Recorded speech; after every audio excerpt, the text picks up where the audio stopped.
Hello everyone, welcome back to my channel. I hope you guys are doing amazing in your life and happy Diwali and happy Bandi Chor Divas to those who are celebrating. So today's video is going to be about the Hong Kong residents who are planning of immigrating to Canada. So if you are living in Hong Kong, if you're a Hong Kong resident in Canada, then this video is for you. So without wasting any further second, let's start the video.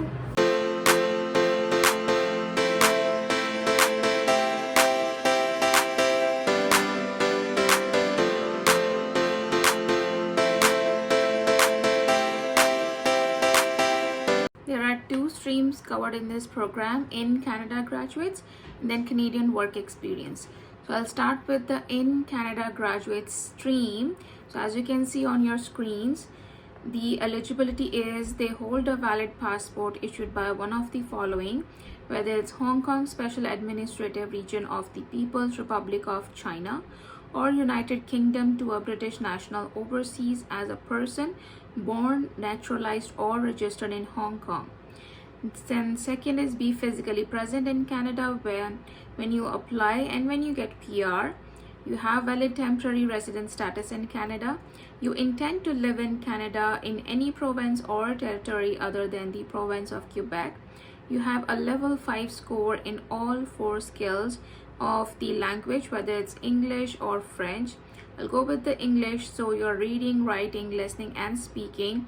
You have at least a minimum score of 5 bands in all these sections in English. You have graduated from a post-secondary designated learning institution in Canada in the 3 years before you apply within one of the following: a diploma of at least 2 years, a degree, a graduation or postgraduate diploma or certificate program of at least 1 year, with at least 50% of your program completed in Canada, either in person or online.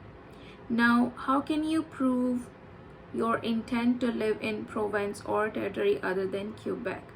So you may provide following to prove your intent: a statutory declaration explaining where you plan to live and why, the documents showing any ties you have to the province or territory outside Quebec where you plan to live, your proof of employment, job offers, job application, you have submitted job interviews, you have scheduled proof, you have family living in the area, lease agreement or mortgages.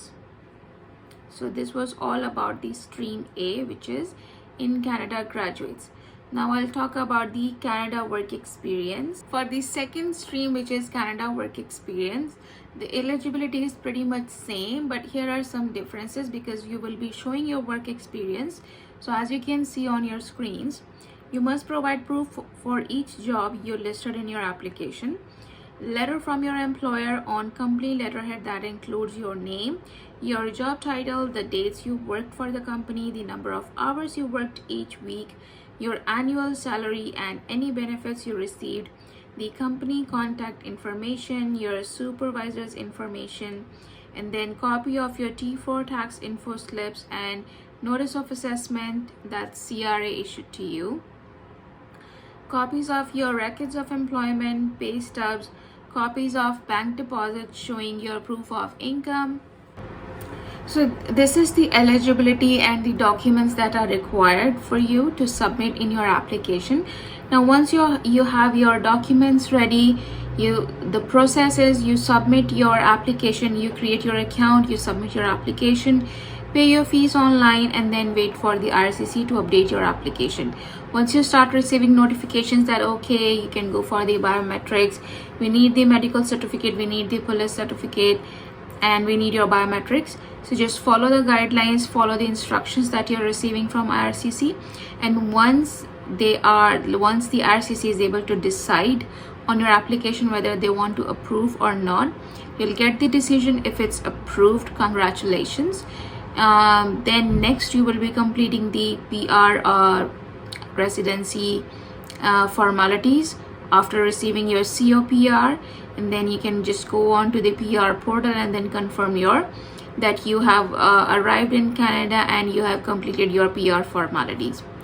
Now, in case if your application not gets approved, then in your application you will be able to see what are the reasons for which your application got declined, and is there any way you can overcome those rejection reasons and you can reapply for the PR residency. But in case if the reasons that been mentioned in your application rejection letter, if you cannot overcome those reasons, I'll give you the example. Let's say your IELTS score is less, and because of your less IELTS score your application got declined. And if you are able to improve your IELTS score, you can reapply. But if there is something that you cannot overcome, then there are other PR immigration options or programs as well which you can think of. So this is all about this special program only for Hong Kong residents who are in Canada or who are planning to come to Canada as PR in Canada.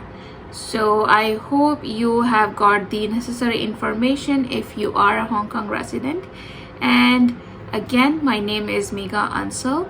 I am Canadian regulated immigration consultant, and in case of any immigration related advice, you can contact Centilim Immigration. Yes, that's my firm's name, and the email address to contact me is mentioned in the description below, so please check that. And until my next video, now special notice or special announcement, most probably I have covered all the federal immigration programs. So now very soon I'm going to start the province based immigration programs that are specifically related to PNPs. So if you are already in Canada on temporary resident visas and you are planning to get PR, then my upcoming videos are going to be for you, because all those videos are going to be PNP based. So until my next video, just keep watching, keep learning from me from Canada Life. Thank you.